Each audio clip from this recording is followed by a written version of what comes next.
Friends of Bill Gates is very intimidating.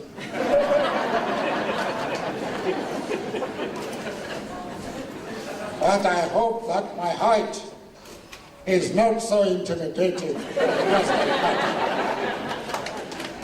If there is anything I can boast about, is that I'm taller than the President of the United States.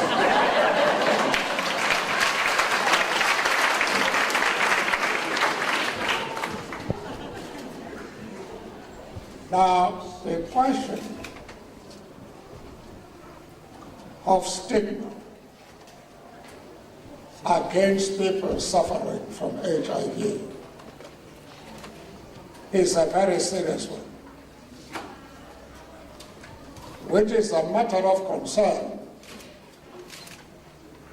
to all of us. I was in jail when I read of a case somewhere in the middle of Europe where the accused, in the course of the case, announced that he was HIV positive. Everybody in court ran out, including the judge and the prosecutor, because of this stigma around everybody who is HIV positive. It took a British princess, Princess Diana, who decided to do something in order to change this perception. She went to a hospital in London with HIV positive people, entered their ward, shook hands with them, sat on their beds, and started conversing with them. And later came out. And people then said, if a British princess can actually go and shake hands with people who are HIV positive,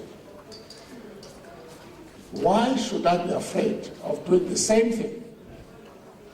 So she made a very good contribution towards destroying this stigma which surrounds everybody with HIV/AIDS. Now, I have suffered from illnesses which have a stigma. When I was in prison, I contracted TB. And that there are many people who do not want to have anything to do with somebody who has tuberculosis. And as you know now, last year, I was found to be a cancer patient. Now, I didn't hide this. I immediately called the press and I told them that I have this illness. And I said, well, my doctors say that I might recover. But I know that sometimes doctors tell patients something to encourage them. And I say, look, if cancer has an upper hand and I leave this world, when I reach the next world, the first thing I will do is to look for the nearest branch of the African National Congress and begin my members. I said the second thing I will do is to look for billionaires like Bill Gates in that world and say to them, billionaires on earth now are going out to build schools, clinics, community halls for the poorest of the poor, to give them scholarships. This very morning, we were busy asking various companies to take students whose parents cannot afford to send them to university. I spoke to Anglo-American. They took 5. I spoke to Standard Bank. They took 5. I spoke to NACO. They took 5. How many are you prepared to take? Yeah. I'm sure you can take 10 each. Now, but that is very important. Never to lose confidence if you're ill. I have told many of those who have listened to me about 2 cases, all of whom taking place in New York. One, a young man who had cancer and the leg had to be amputated. That young man decided to be a role model, and he walked from New York on the Atlantic right up to the Pacific with one leg. It took 2 years, but he was able to complete that journey. And once he did that, many people who were depressed because they had this terminal disease said, well, I'm going to fight back and live, and follow the example of that young man.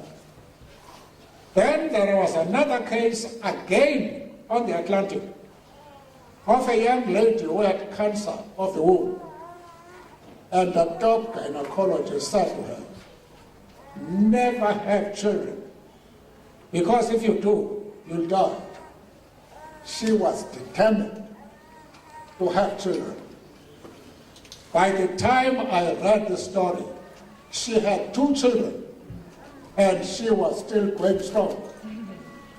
Now it is important to follow the prescriptions of the doctor, but it is equally important to be determined to live and not to give in, and to do things which will then arouse the spirit of those who are suffering from that illness. Now, I have said, and I would like to repeat it here, that one of the striking features in the world is the emergence of men and women in every continent who have decided to take up socio-economic issues in every part of the world, no matter what the ethnic group of the person suffering is. And Bill Gates here and Jimmy Carter are part of that generation of not worrying only about the people in their respective countries, but of wanting to share their resources with people who are suffering all over the world.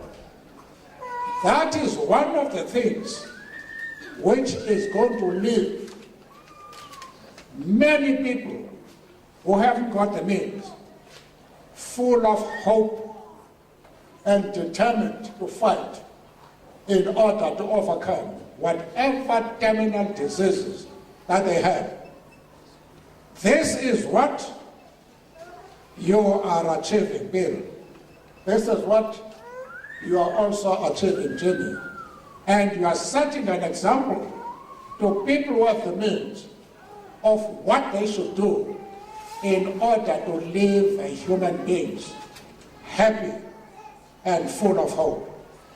And I must thank both of you for coming all the way in order to help here. And by your reaction, you will bring about happiness on people who otherwise would spend the rest of their days miserable. I heard that the other day somebody who came to my office and he said, look, I'm HIV positive. I've given up hope.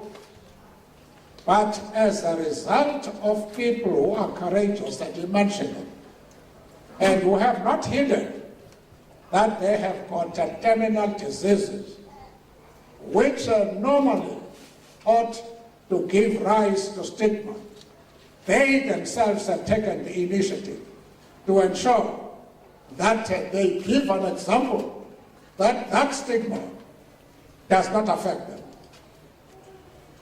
That stigma sometimes is more dangerous than the terminal disease itself, because you can cure, you can fight and live as long as possible with the assistance of drugs, but the stigma, it destroys your self-confidence. I was told of a case by Minister Sequeya of Social Welfare. He took a trip around the country and went to Limpopo, the northern province, and he found that there was a family there where both parents died, leaving 3 children, the eldest 8, the second 4, and the last 2 years. And the families around were sympathetic. They wanted to help these children. They would put food in a plastic, go to the hut, make sure that they are a distance away from the door, and say, are you there? And the child appears. He says, no, just go back. And then they throw the plastic into the hut. Now, that is very damaging, because you destroy the confidence of the children. Take it upon yourself, where you live, to make people around you joyful and full of hope. Don't leave it to the government. Don't leave it to the Premier here and the MEC. You yourself must take the initiative where you are to ensure that your neighbors, whatever terminal disease they are suffering from, are given love, support, and whatever means you have in order to make them to forget about their illness and to feel that they are human beings. They are loved by those around them.